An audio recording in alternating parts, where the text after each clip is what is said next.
Rewind, your week in review is sponsored by the Transportation Development Association of Wisconsin, sharing one goal, enhancing the quality of life in Wisconsin through the development and maintenance of a strong transportation network. The Transportation Development Association of Wisconsin. It's how we get there. Because I don't want to go backwards. I want to keep going forward. Together, that's exactly where we're going to go. God bless you.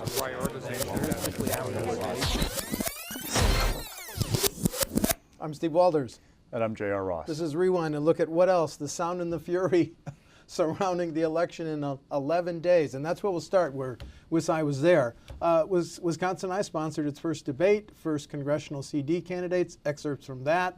Then Tammy Baldwin, Bernie Sanders in Milwaukee, and Scott Walker, President Trump, Leah Vukmir in Mosinee at the airport. WisconsinEye was there. Social Security is a promise that we made to seniors. So is Medicare. It's a promise we made to our seniors. Both are promises that we need to keep. Individuals in retirement and approaching retirement age should have their Social Security protected. Part of the reason I'm running, I think we have a budget that we need to get under control to make sure that we can match that promise as it relates to seniors with Social Security and Medicare. My opponent's plan, just his health care plan alone, is a $32 trillion program. Conceptually to pay for that, right? That's doubling all income and business taxes just to pay for that one program alone. That would put your Social Security and your Medicare at risk. We need to protect Social Security and Medicare, and we can do that by controlling our federal spending. Well, here's an idea. How about let's not give $1.5 trillion to billionaires, the wealthiest people in the country, and then 1 week later say that we can't afford Social Security, Medicare, and Medicaid. Yeah. We hear all this talk on the right about wealth redistribution and how they're against it, but when it comes to taking the sweat out of our backs, the middle class, the working people that build and maintain this country, it's okay to keep squeezing us. I don't want to tax the middle class, the hardworking people of the middle class. We're not asking you to pay more, but when it comes to millionaire corporate attorneys, I will be asking you more. Let's just take health care, for example. Time after time, my opponent has backed efforts to gut protections for Wisconsinites with pre-existing health conditions. And frankly, if my opponent had been in the United States Senate last year, we would have seen her be the deciding vote to take people's health care away. I was not sent to Washington to take people's health care away. That's right. 4 years ago, in the United States of America, in our midterm elections, we had the lowest voter turnout since World War II. All right? Almost 2 out of 3 Americans did not vote. And people saying it's a midterm election, I don't have to vote, and they stayed home. And working people stayed home, lower income people stayed home, people of color stayed home, young people stayed home. In this election, 2018, we have learned our lesson. We're not going to have the lowest midterm voter turnout in history. We are going to have the highest voter turnout. So let me be clear. Tony's taxes will cost us jobs. Did you hear that? Tony's taxes will cost us jobs. Did you hear it? Tony's taxes will cost us jobs. Did they hear it down in Madison? Tony's taxes will cost us jobs. You know what the good news is? We don't have to have those taxes because we've got a plan to keep moving Wisconsin forward, to keep Wisconsin working for generations to come. To do that, I need your help. If you want to continue this incredible momentum, then you must vote Republican. Go out and vote. Vote for Leah, vote for Scott. Great people. You won't get better. And together, we will make America wealthy again. We will make America strong again. We will make America safe again. And we will make America great again. First governor's debate last Friday.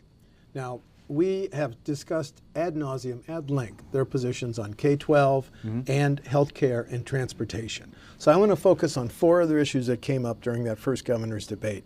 And I want to use clips from on each of these issues. And after the clip, you and I can come back and talk about it a little bit. Okay. So first, let's talk about what both candidates said on the subject of student debt, tuition, and should DACA young adults get in-state UW tuition. Let's go to the candidates' last Friday's debate. I would propose or support legislation that allowed DACA students to be part of, to have in-state tuition. I visit schools all the time, and I hear young people are afraid, young Latino people are afraid that they're going to be ripped apart, their parents are going to be ripped away from them. We cannot allow that to happen in the state. Now, as it relates to tuition and how high it is, one of the problems is, frankly, is that Scott Walker took over $200 million, I think it's $250 million, out of the higher education budget. We have to fund the best economic driver that we have in the state of Wisconsin, and that's our University of Wisconsin system. We have to make sure that our young people have the opportunity to refinance loans in a way that works, not pretend ways that like we have now. I support the legislation in the budget in the legislature right now to do that. Well, I'm pleased that the University of Wisconsin has the largest budget they've ever had in state history. But I know over the years it's been difficult to afford the high cost of higher education. In the decade before our freeze, tuition went up 118%. So I'm proud that we froze tuition 6 years in a row, and I want to continue to freeze tuition for the next 4 years. I also increased needs-based financial assistance for all of our colleges and universities, public and private in the state, so that more kids and their families could afford to send them to school. Now, going forward, we're a nation based on immigrants, but we're also a nation based on laws. So we've got to make sure folks in Washington change the laws so we can adjust things going forward. But when it comes to student loan debt, we've worked with the UW Credit Union to provide a competitive place, because the state shouldn't be a bank. UW Credit Union allows access to any student from this state to refinance their student loan at rates, I should say, that are as competitive or better than other states who've done it on their own. Okay, I want to lead off on this. The first thing the governor said, the state shouldn't be a bank. That's a reference to Democratic Senator Dave Henson's bill, which would create, let me look up my notes, a student loan financing authority. Tony Evers sounded like he opened the door to considering that. Your takeaways from that first exchange? Tony Evers' answers on the question about the in-state tuition for so-called dreamers is emblematic of the issue he's had in this campaign, where he hasn't mastered nuance in answering questions, and then has opened the door to the attacks that we've seen kind of dominating the airwaves in the last couple of days from Governor Walker. This week we got a new ad from Walker saying that Tony Evers wants special benefits for quote-unquote illegals. It's all based off of his comments from the debate on both DACA students, people who were brought here illegally when they were sometimes infants, when they're children, whether they should pay in-state tuition at UW system colleges, and the driver's licenses for those who are here legally. In both cases, he backed things that polls show aren't very popular with the public, and he doesn't have that nuance about answer that question. I'll give you an example. In talking to people this week about this, it was pointed out to me, like with the in-state tuition for people who are here, the DACA, the dreamers, there's a way to answer that question where you say, people who are brought here legally as children should not be punished for decisions made by their parents. If they graduate from Wisconsin high schools, we should find a way for them to find a path toward higher education. You didn't answer the question in some ways, right? Yeah. That's what a politician does. On driver's licenses, we're going to see the clip shortly about Tony Evers talking about we should allow those who are here legally to have driver's license or some kind of driver's permit. Yeah, we're going to hear that clip. When you answer that question, look, we can have a long discussion, Steve, about the dairy industry, the agriculture industry, and how they rely on an immigrant population, oftentimes here legally, to run their farms, that they back driver's licenses for those here legally because they want people who are here to be licensed to be on the roads, that when there are accidents that they can have some way to find people, those kinds of things. So you can answer that question in a way where you say, we have a dairy industry and agriculture industry in Wisconsin, it's vital to our economy, we have to find a way to make sure those who are here, we have an immigrant population that often helps run that industry, we need to make sure that those who are here are driving safely. Which is one of the last subjects that was covered in last week's debate. I'm sorry, I interrupted you. No, that's okay. If you noticed, I'm pretending to be a politician, and I did not answer the question directly. Right. But by the way I answered it, I didn't open the door to the attack that we've now seen from Walker's campaign. Twice in this debate, the governor said on issues like this, including whether young adults should get in-state tuition, that would violate federal law. Tony Evers' answer was other states are doing it. But okay, now let's go to the next subject, and that is, should we legalize recreational marijuana? Please. Physicians must have the ability to use cannabis in treatments, and so that is a given. The second thing is we have to decriminalize the use of marijuana. We have people that are suffering mightily because they broke that law. Third of all, we're having referendums all over the state, and we continue to do it. I'm willing to take a look at that and at the results of those referenda and possibly support Governor Walker. the legalization. Well, for years I've listened to public health officials and law enforcement officials, even here in Dade County, who've pleaded with us not to legalize marijuana because they're concerned it's a gateway drug to other drugs. And we've seen the addictions with opioids, with heroin, with meth in certain parts of the state. So yeah, per your point about the juice, we've actually used that. We've modified that multiple times to help for kids with seizures. We've legalized industrial hemp, which helps many of our farmers, but outright legalization, I think from the folks in law enforcement, public health, they've said that would be a big problem. So the governor says no to legalizing recreational marijuana because he's been told by law officers it's a gateway drug. But Mr. Evers, he said he supports decriminalizing the use of marijuana. How's that different from legalization, J.R.? I'm not sure. Again, that nuance thing. And by the way, the last Marquette poll I think that asked about this issue found the majority, if not 60% of people favored legalizing marijuana intact. And there's also the referendum on the ballot this fall are about 20 counties. Legalizing it, taxing it, and treating it much like we do alcohol with those 21 and older. So that'll be an interesting question posed to voters on Election Day. Yeah, it will. Okay, let's go to another one. Now, as you alluded to earlier, the specific issue here, should Wisconsin issue driver's licenses to the undocumented? Please. We're a nation of immigrants, but we're also a nation of laws. And that clearly puts us in violation of the federal law. That's the reason why we need federal officials to stand up and make positive affirmative changes that allow for legal immigration into the state from anywhere around the world. And the reason we need to do that is precisely what I mentioned in the last question, and the answer to the last question, which is we have more people in the workforce in this state than ever before in our history. We need to bring more people into the state to work. It's why we're out actively recruiting people, whether it's Midwest millennials, whether it's alumni coming back from our public and private institutions, or whether it's of late, we're out recruiting veterans at 16 different military bases around the world. And one of the things I'm particularly proud of is we're the #1 state in America for veterans benefits. All those things are about bringing people into the state of Wisconsin. But we need to make sure that we're in compliance with federal law, and that means to address issues like this, we need the federal government to make those changes. My father-in-law came from Holland, farmed in Sheboygan County for years, and then worked at Kohler Company. And then the next wave of immigrants came, and then the next wave of immigrants. I can tell you that that is going to happen as long as I'm alive in the state of Wisconsin, or any one of us. We have to accept that fact. So, do I think that we should have driver permits for undocumented folks that are working in the state of Wisconsin? The answer is yes. Undocumented folks are working hard at jobs all across the state of Wisconsin, paying taxes, paying into Social Security. They should have the opportunity, A, to have permits, but the state of Wisconsin also has the opportunity to hire good workers. In addition, when you get that permit, you have to learn how to drive safely in Wisconsin. To me, it wins for the economy, and it wins for the workers, and it wins for the people of Wisconsin. So the governor says we're a nation of laws. Mr. Evers says yes, issue them driver's licenses because they're paying taxes, Social Security taxes, and they're contributing. And yes, they need driver's licenses to, as you alluded to earlier, learn how to drive safely, not cause accidents. No big surprise in their answers there? Again, that nuance. Think about the attacks on Evers in this campaign. The big one to start was about the teacher Middleton with the porn that he walked to work. Right? That fizzled out quickly. Like 2 or 3 weeks of hitting that hard, and then it went away.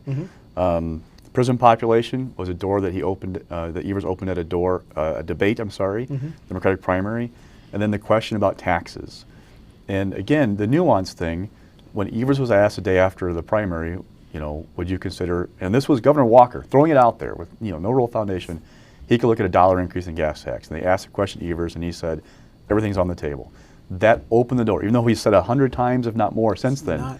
It's ridiculous. It's not going to happen. Lips. No $1 increase. But when you have that lack of nuance, you know, you could answer that question saying, I'm going to look for every way I can to fix Wisconsin roads, and if I can do it without raising taxes, I will do that. That'll be my first priority. Okay. But we have to really figure out how we're going to fund transportation in Wisconsin. Again, did I answer the question? No. But you've opened the door to these attacks. And now, you know, I mean, Walker folks will tell you, look, you know, these are Evers' real true positions. They're liberal, and in some ways are out of step with certain people in Wisconsin. This attack about driver's licenses, this has been around for a while.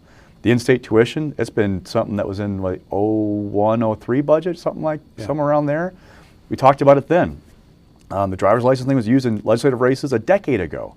You know, and what's interesting is the language in this new Walker ad about, you know, special benefits to illegals, quote unquote. I've asked people, that's a change in tone from the Walker that we're used to, you know. Why? Why is he doing that? And the feedback I've gotten, there are three theories, it seems, that I've gotten. One is that, you know, they're just trying to find a new message. Like, they're at ad number 32 as of this week since CSR's re-election bid. They're trying to find something to break through the clutter in these final couple of weeks because there's just so much on the air. Between the governor's race, between the Senate race, now we're seeing legislative campaign ads up, and you know, Attorney full General, force, AG. So you have to break through somehow. And this is a issue that could move people. Oh no, by the way, there's a peg with this caravan moving toward the United States border, which might get here in who knows how many weeks. That's that it kind of brings it to the forefront. Which is still 2,000 miles away, by the way. I saw an ad this week from the Republican State Leadership Committee in the Northern Wisconsin 25th Senate District about immigration. Yes. Okay. I'm not sure there are many Mexican immigrants coming over the border from Michigan into that district, but it shows you that they think this is a potent issue, right? Yeah. So that's what's going on. Now, the other theories I've heard are that Walker is down or tied, that you're looking for something at this point to move people. We get a new poll next Wednesday. Go ahead. The other theory is he's started to creep ahead, but Walker can't just be a little bit ahead of Election Day. He is an 8-year incumbent who has got universal name ID in Wisconsin. He must be up several points. Now, what the break is, I don't know, but the theory is the independents, the undecideds, will not break for Scott Walker Election Day. They'll break again. The old rule of thumb has been 2-1. 2-1. Against the incumbent. Yep. So what's it look like? I mean, if we're talking they're 49-48, that's one thing. But if they're 46-45, 47-44, which we'll that's a learn lot Wednesday. of people undecided. So Walker's got to find that gap between now and November 6th to be up on Evers. If he's not, he could be in real trouble. Well, okay, but you want to talk about an issue that's been around forever. Making first offense drunken driving a crime has been around forever. So let's listen to the candidates' short clips from last Friday's debate on that issue. Do I think drunk driving is a serious offense? Absolutely. Yes, it should be a very stern issue first time around. There's no question about that. I would support that, but we also have to make sure, you know, just throwing people into the criminal justice system is not going to solve their problem. If it's a serious offense, or viewed as a serious offense, we have to provide alcohol and other drug abuse. We have proposals. We have to provide mental health services. We just can't incarcerate people and think they're going to get better. That's where my concern is. Tony, you're right. We've got to provide help and assistance. But at some point, when people are out multiple times on the road with drunk driving offense, that is putting a risk to all of us in society out there. We need to go after not so much the first offenders, although we need to make it a taboo for anyone to be driving under the influence, be it from alcohol or drugs or anything else. But where the biggest threat has been, and why we've cracked down on that and need to do even more, is on people who are out over and over and over again. So you would or wouldn't change the law on the first offense? No, I don't think Tony said that either. I don't think either of us said that. Mr. Evers, just to be clear. I would look at making it criminal, but it would have to be tied with ways to not just incarcerate people, but to help them return to society. We've got to handle this one quickly because time's getting away.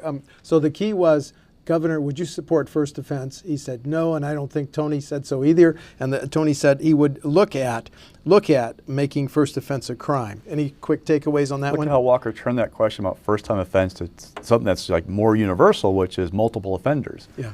That's the experience that he's got in these debates versus Evers. You know, Walker's been on the a stage with I don't know how many presidential contenders in 2015. Oh, 12. It's just a difference in style and experience when it comes to these kind of formats. Okay, now let's move to, it's on every corner you can see a candidate or a surrogate now. So let's just look at just 9 days. Bernie Sanders in Milwaukee for Senator Baldwin. The president, of course, in Mosinee Airport for Leah Vukmir and Scott Walker. President Obama scheduled to be in Milwaukee here a few hours away, and former Vice President Joe Biden in Madison. Takeaways from all these visits? There's a reason why they're going the places they are. Bernie Sanders, Milwaukee.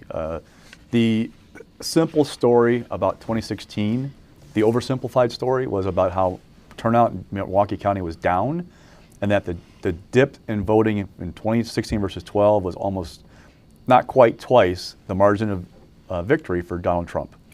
That story doesn't tell the full picture, which is that Hillary Clinton cratered, and I mean cratered, in rural Wisconsin and the Fox Valley. But it's a lazy story about 2016. And so people look at Milwaukee and say, we've got to get turnout up there if you're a Democrat. So that's probably when they're going there.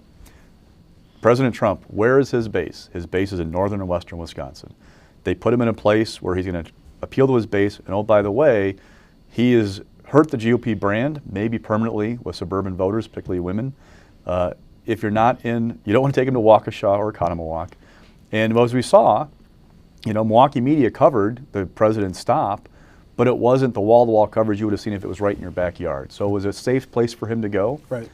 Barack Obama's going to Milwaukee today, North Division High School. North Division High School. Look, Barack Obama, as the nation's first African-American president, can speak with an authority and authenticity in the African-American community that few others can in Wisconsin, right? And Joe Biden's coming here Tuesday to get out the UW vote, correct? Appeal to young people, yes. Okay.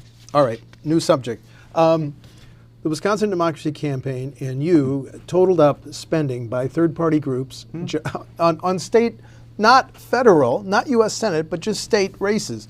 $25 million on elections, $18 million spent by outside groups on the governor's race, and there's almost a 3-to-1 disparity. Republican backing groups have spent 3 times as much money as groups backing Democrats. There's also the 4 organizations that reported spending more than $1 million. The RGA, Republican Govs, now that's up to 9.6, given the total you guys reported this morning. And Americans for Prosperity, 5.8. Wisconsin Freedom PAC, which is active in the Attorney General's race. Greater Wisconsin Political Fund, which backs Democrats.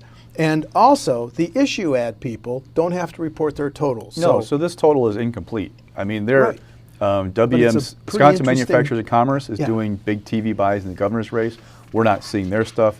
The Democratic Governors Association is working through a group called A Stronger Wisconsin. Yep. They're not on that list. Right. Greater Wisconsin has got a foot in both worlds, where it does issue ads and it does independent expenditures. The difference is, we call them the magic words: vote for, vote against, support, oppose, those kinds of things. If you see those magic words in those ads, that has to be reported to the state. If you say, Steve Walters is a bad person, call Steve Walters and tell him he's a bad person, that's an issue ad, quote unquote. Those aren't reported. Right. And so it's not a complete picture, but what's interesting is those totals of IEs are up compared to 14 and 10, and significantly. And we're not done yet. This is still 2 weeks out. Well, this picture from the Roxy campaign is still 2 weeks out from the election. It's still coming in. I check these reports every day and see more money coming in all the time. And it's also important to say that this is just spending by third-party groups and not by the campaigns directly. So anyway, it's a huge number. Another subject before we go to the stock picks.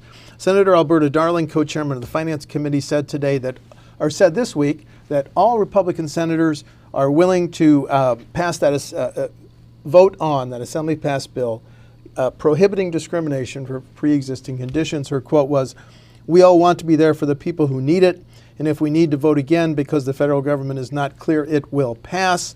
The context here is an extraordinary session after the election. So does this guarantee that the Senate's going to vote on that Assembly passed bill on pre-existing conditions? No. Why? So as long as Affordable Care Act, Obamacare is in place, those protections are in place, unless that law goes away, I don't see any reason, from talking to people, that they come in and do the bill, because it's not needed. Now, if somehow the bill, if the law is overturned by the courts between now and November 6th, different story, maybe. But I just get feeling talking to people that Republicans, there are some Republicans who have an issue with the bill in general. Now, if you were going to pass it with bipartisan support, it would pass tomorrow, probably, if it was needed. If it was needed. But it passed on partisan lines in the Assembly because Democrats criticized it didn't go far enough.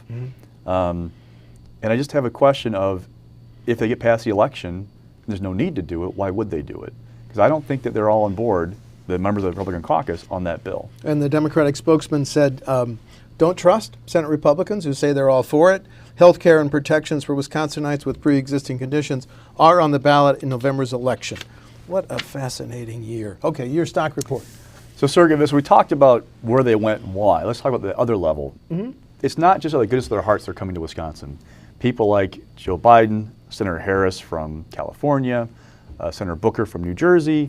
Let's see, who else have I got? Senator Sanders from Vermont, Mike Pence. They're going to run for president someday. This is not going to be a shock to you, but some are going to run. They all plan to run. A couple of years. Yeah. When you come to Milwaukee and Madison, guess who happen to live in Milwaukee and Madison? Donors. So you get a chance to press the flesh with a couple people who, help fund these things, while you also build goodwill with the state while you're doing it. So there's a nuance here. It's not just about now, it's about the future as well. I know, by the way, more are going to come. I'm not sure how many high profile, but it tells you also what a competitive governor's race we have. That we're seeing these folks in the final weeks. They're going to be on every street and corner. Okay, mixed. So Leah Vukmir, so look, having the president here was good for Leah. I'm sorry. She got to be on stage with the president. She got to get a goose in support, name ID with his supporters, all good things. But when I talk to people on both sides of the aisle, I don't get many people who see a very wide path for her to win. In fact, I've had 2 Republicans swear to me this place is closer than we think it is, but those are the only 2 I've talked to, and I've talked to a lot of people, tell me that there's something going on here. The polls, and this Ipsos, Reuters, University of Virginia poll was like 12 or 14 points. People don't buy that. Come election day, it's going to be single digits probably. The question is what the margin's going to be. The one caveat seems to be, how does Governor Walker do? If he suddenly gets momentum and gets up to like the low 50s somewhere, that could pull along Leah Vukmir. This caravan issue, is this going to snap the Republican base to attention and really bring it up for Leah Vukmir? I don't know. The big difference, though, is like 2 years ago, we also had kind of a quiet Senate race compared to other states. The difference there was, one, we had a group like Reform Wisconsin was up on the air for Ron Johnson. The Club for Growth was up on the air for Johnson. And Johnson had significant resources around his own paid media campaign. Looking at finance reports, Senator Ball has now raised $31 million in change. That's over the 6 years. Since the end of 2012. Yes. All right, through mid-October. Leah Vukmir, she got in the race in September of last year. She raised $5 million. She had a primary? A lot of that went for the primary. She has not had the resources to match what Ball was. Now, Ball was not getting any outside help right now. I mean, on the air. Like, we're seeing canvassing, I'm seeing digital ads, I'm seeing like those kinds of mail, but like big TV buys, we're not seeing it. It's just a sign to people I talk to that they're not seeing Wisconsin as a competitive race. They're trying to save the senator in Missouri and the senator in Montana and the senator in Indiana. So, I'm trying not to rule out anything, but the only path that I'm seeing from talking to people is if Walker does really well and there's a Republican surge, maybe Leah can ride that. But most people I talk to just don't see that path. Okay, and falling? So you'll be Oshkosh faculty. In a cost-saving move, they're going to take on a bigger teaching load. This is going to require fewer adjunct professors, by the way, which are people like you who come from the professional. That for a couple decades. Come from the professional world and teach on campus. One class per semester, yeah. Even though they've got their enrollment rising, this is a cost-saving move. And oh, by the way, their legal problems continue with the foundation, that whole mess going on. So, it's a little bit of a note that means they're not alone. Stevens Point also has got some issues up there with like its budget they're trying to deal with. Yeah. Okay. And let's just quickly look at next week with the new poll coming out. Obviously, U.S. Senate, whether Senator Vukmir gains momentum, is the governor's race still a deadlock? Here's my question, though. This will be the last poll before the election. Will Mr. Franklin be a little bit gun-shy, having not predicted the 2016 presidential? Well, remember, in 2016, we only got a few seconds. Last poll, it had the Senate race dead even, which turned out to be true. And the presidential race, it had Clinton's number on the nose. It underestimated Trump. And oh, by the way, the Comey letter came after that poll went in the field. I mean, like, there are lots of stuff that moved people in the very end. That's true, but we'll be talking about that poll 1 week from today. I'm Steve Walders. And I'm J.R. Ross. That's Rewind for October 26. Rewind, your week in review is sponsored by the Transportation Development Association of Wisconsin. Sharing one goal, enhancing the quality of life in Wisconsin through the development and maintenance of a strong transportation network. The Transportation Development Association of Wisconsin. It's how we get there.